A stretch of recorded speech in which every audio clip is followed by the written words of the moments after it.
We'll start off in order for this one, all right? So we're gonna start off with cadaver number 27. So make sure that all of your blanks get filled in. Let me know. Check each other out to make sure that all your blanks are filled in. So we're seeing the liver right here. Of course, the superior lobe of the liver is the right lobe.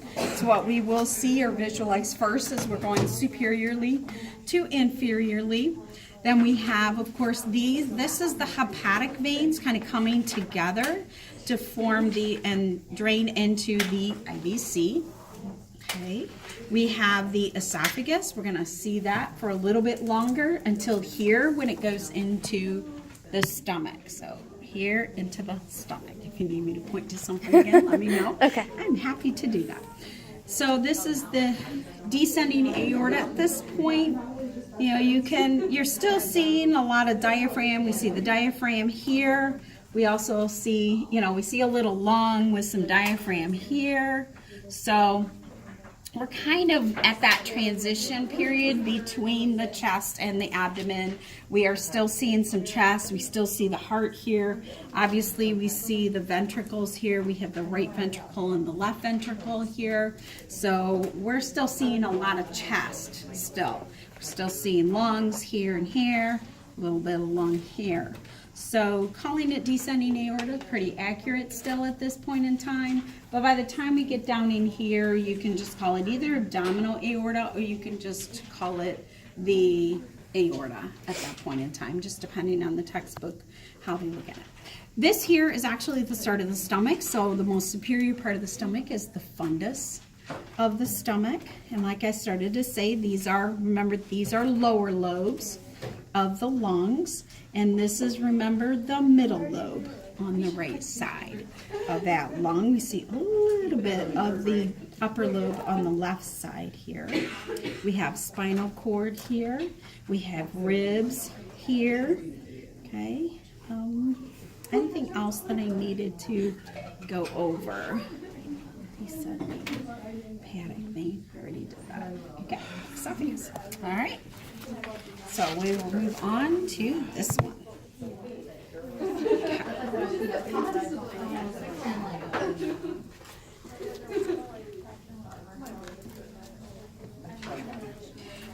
All right, for this one, we see, of course, more of the liver. You can see how large the liver is. Yeah, it really I never takes would have up thought. a lot of the abdomen. Look how much space that takes up. Look at how long we see it.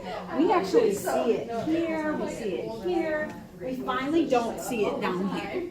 That's how large the liver is. A pretty large organ. So that's why we see, of course, the right hemidiaphragm is higher because of that liver. That's why we see a lot of structures on the right side are much lower than the structures on the left side. Very common. We still see the heart right here. Remember that the most inferior portion is that left ventricle. So we are seeing the apex of the heart here. And we're seeing the left ventricle over there. That's this structure right there. Yes.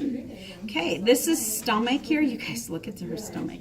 You can see like some, it looks to me like food or something in it. Yeah. But look at that. You can actually see that on the stomach. So we have, of course, the liver. This is that ligamentum venosum that I was talking about.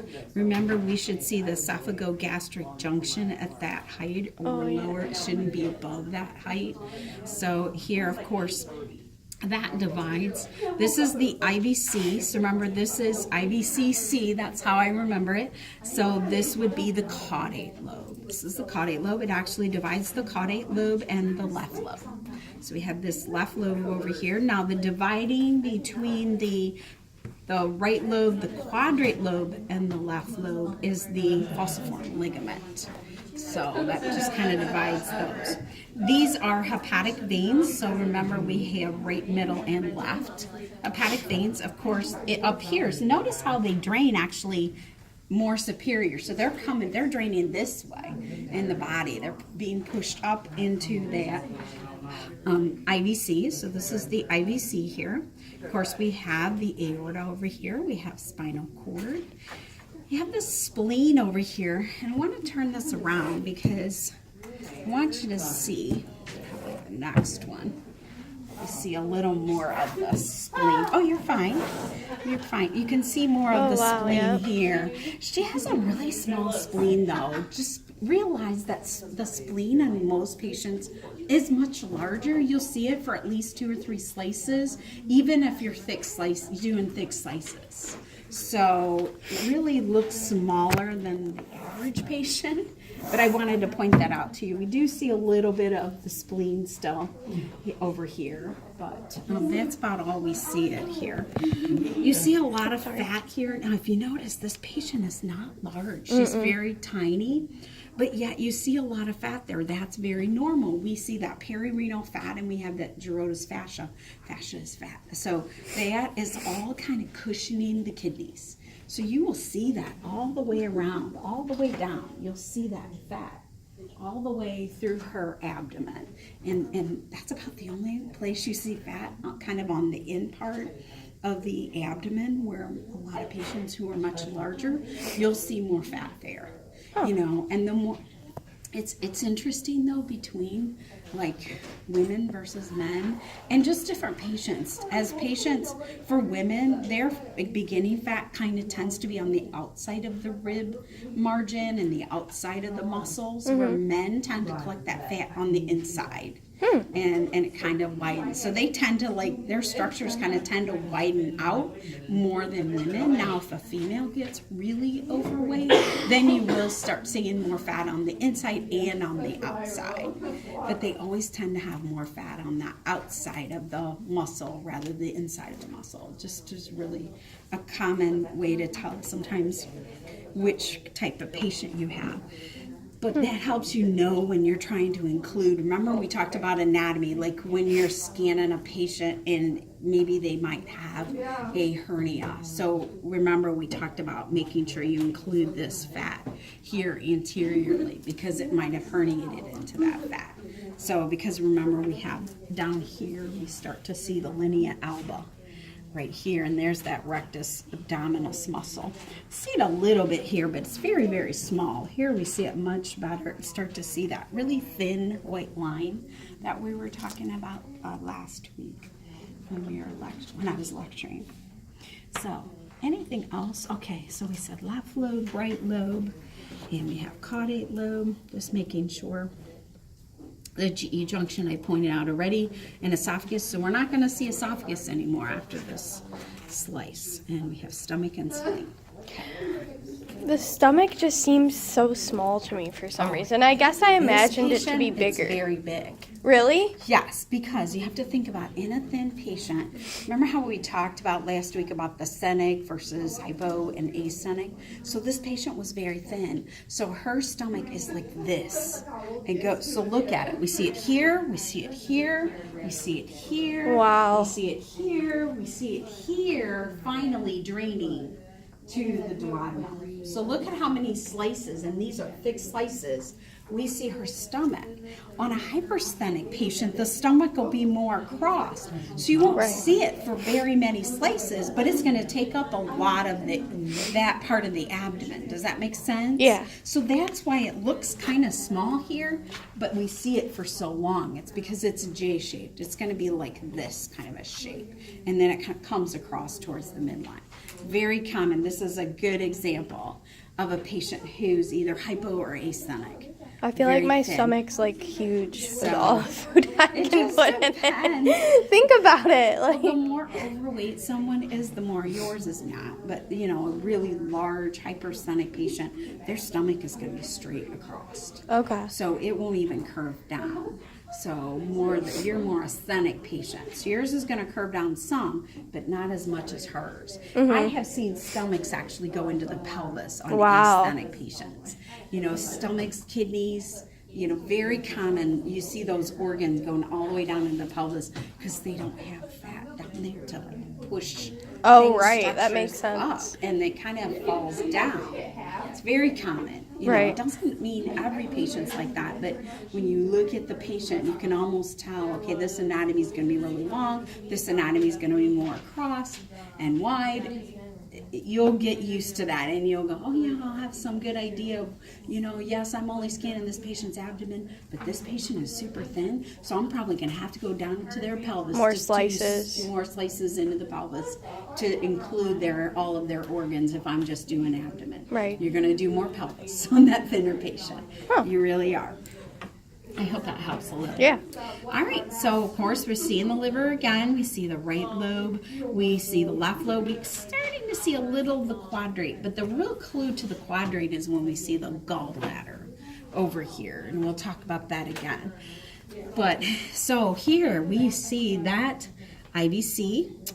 We see this is the aorta here, and coming off of the aorta, we're actually seeing the SMA, the superior mesenteric artery. We're also seeing a renal artery coming off here. That's why it looks so long and thin in comparison to what we normally see, because we're seeing an artery going off of that.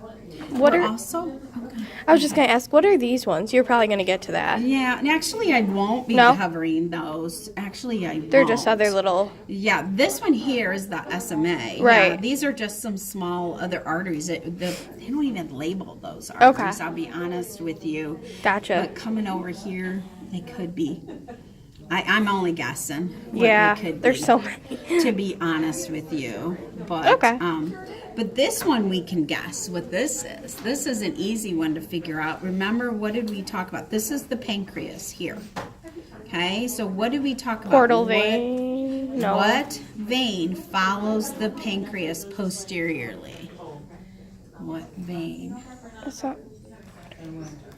Use your hand. Yes. I'm sorry, say it loud. Yeah, Splenic that's the splenic vein. So that's how we know that's the splenic vein, because we see it in relationship to the pancreas. So that's an easy one to pick out. This one is the portal vein, because remember the portal vein is anterior to the IVC. So that helps us figure that out. These two haven't met yet, but as we go down inferiorly, we're going to see kind of where they're meeting right in here. Okay? But this is, remember, green is a duct.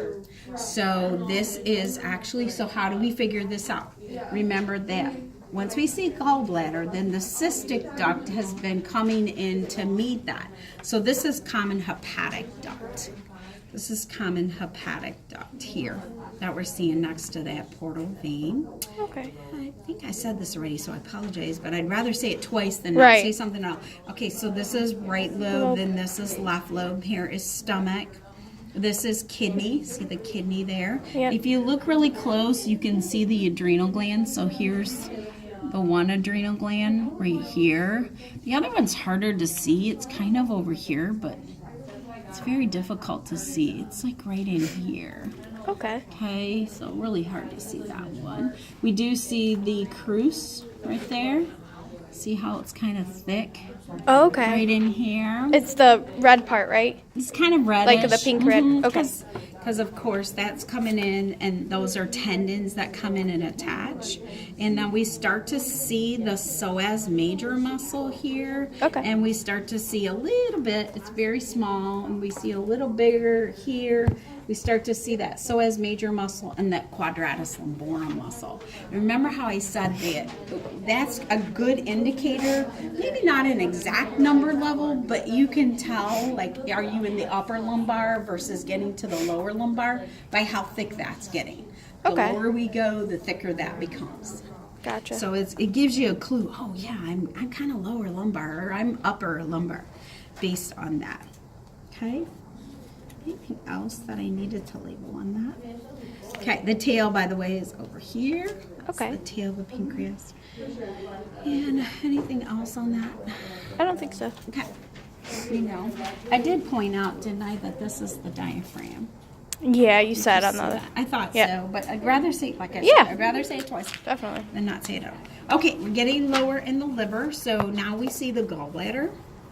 And we still see portal vein, but look how close it is over here to the SMA, superior mesenteric artery. So this is probably weird, because we notice we don't see splenic, or splenic vein anymore. So this is where that splenic vein is coming in, to it.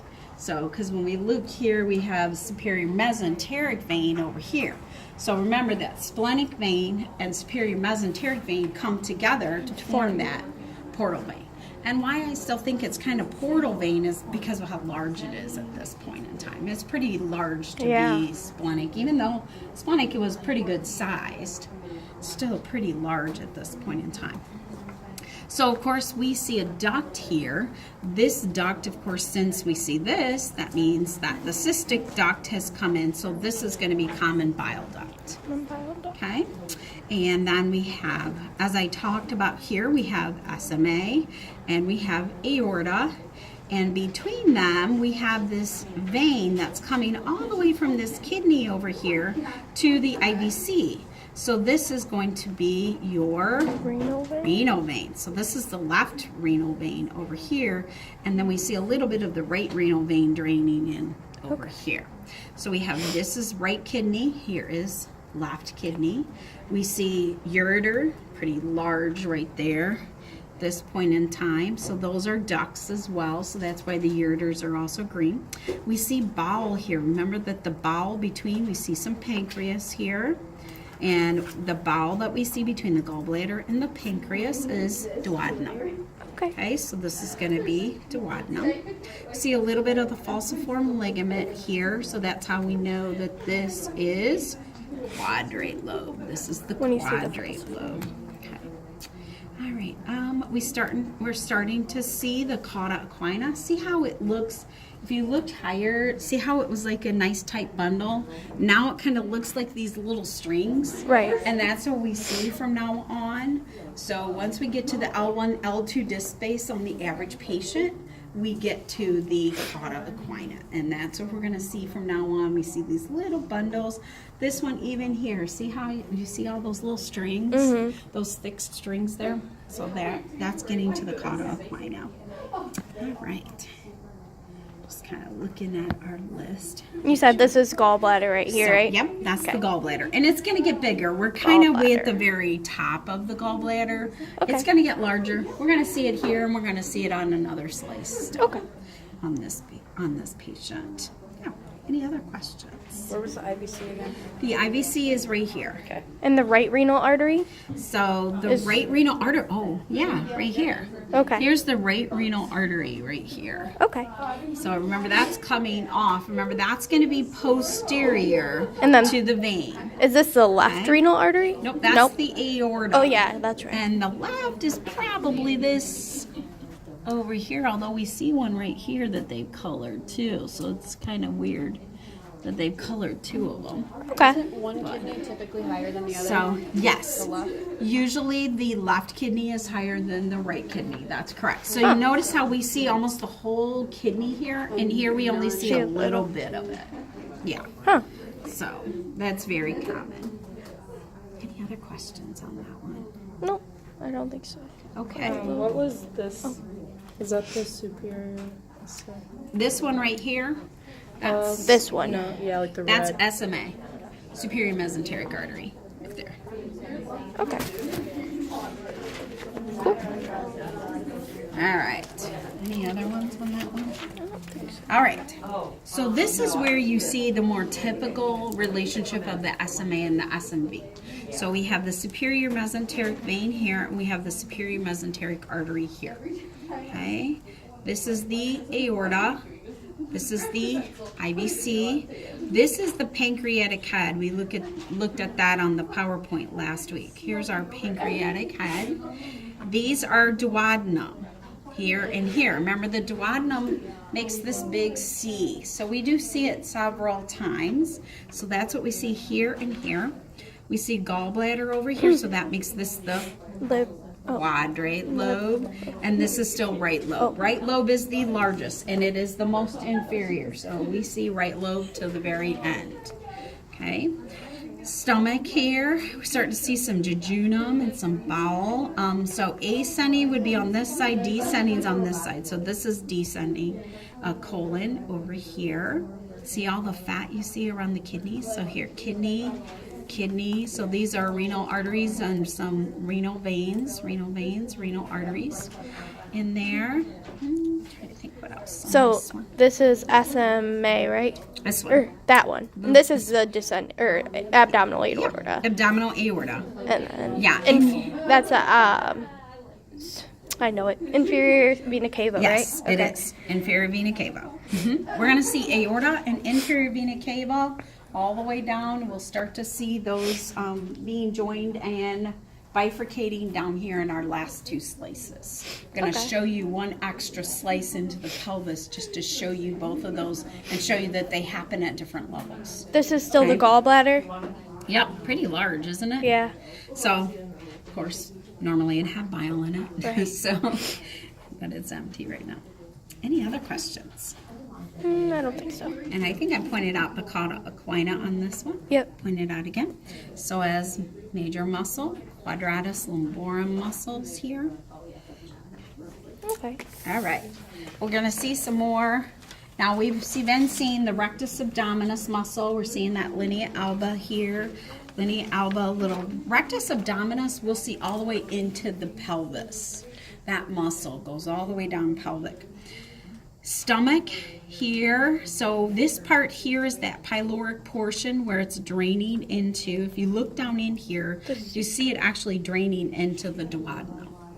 Okay, so we see the body over here, and we see the pyloric portion here, and then we see the duodenum. We also see duodenum there. Still see this right kidney, because remember the right kidney is lower than the left, so that was a good question. Here's our ureters. Do you see the green structures here and here?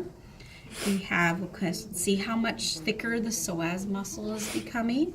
Quadratus lumborum as well is a little thicker. We can see those 3 layers of muscles. So remember, external oblique muscle, internal oblique muscle, and transversus abdominis muscle. So I'll go over it again. External oblique muscle, internal oblique muscle, transversus abdominis muscle. Okay, those 3 muscles here. See some jejunum here. We see, let's see, gallbladder still. We see right lobe of the liver, IVC aorta, SMA, SMV. Let's see, what else do we see? Cauda equina. Okay. Just going through my list to make sure. Cool, yeah. Anything else on that one? Did everyone get things on that? This time is going to throw me off, this clock being off. Okay.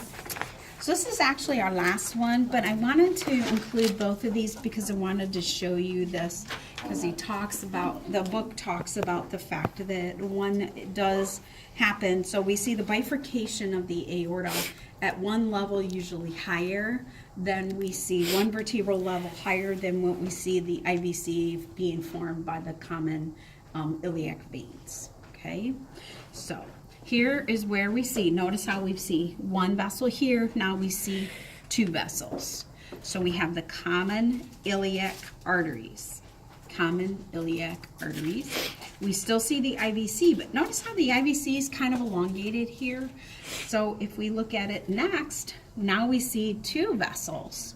So this is the common iliac veins. Common iliac veins.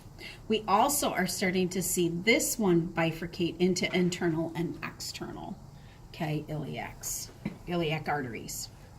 So we have some jejunum here. We have our ascending colon, descending colon. We have, let's see, a lot of bowel mostly, but a lot of jejunum, small bowel here. We see, look at the psoas muscles. They kind of are getting wider here. They're going to be joining pretty soon. We start to see the ilium here on this one.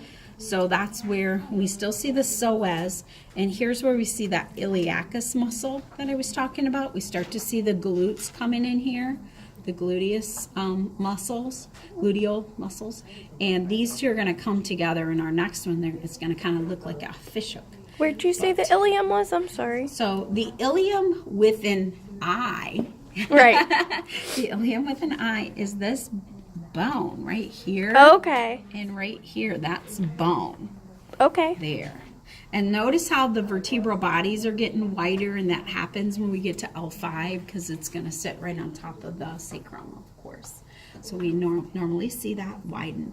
But I just wanted to show you this so you can see it. This is certainly not one that will be on your, well, it'll be on your test, but it won't be on your quiz next week. It'll be on your pelvis quiz. Okay. So, but I wanted to show it to you, kind of show you that progression of how it goes from one to the other. So make sure descending. Any what was questions? this one? So that was, okay, that's on the left side. So this is ascending, this is descending. So this is descending colon. I always have to think of it that way. Ascending, transverse, descending, and it helps me remember what side I'm on. So I'm doing the same little tricks you guys are. So. Are these online with what everything is labeled on here? The answers, I'm not sure if the answers are there, Okay. but here are the answers. Okay. You're welcome to Cool. come back and look at them. Okay, and label them. Just so you can see and get a chance to see what would an image look like if it were taken at about this level. Psoas major or am I? Okay. Is, Those or are no? the No. glutes. Where's psoas major again? So the psoas major muscles here Oh, and yeah, here. that's right. Here and here. They're super close. Okay. Yeah. Yeah, those are the glutes starting to come in there. And you said the ilios. This is the iliacus muscle. Iliacus. Okay. Yeah. Again, you don't have to know that for this But cadaver, next one? but you will for pelvis. When Okay. we get to pelvis, I'll go over it again. Gotcha. So, any questions?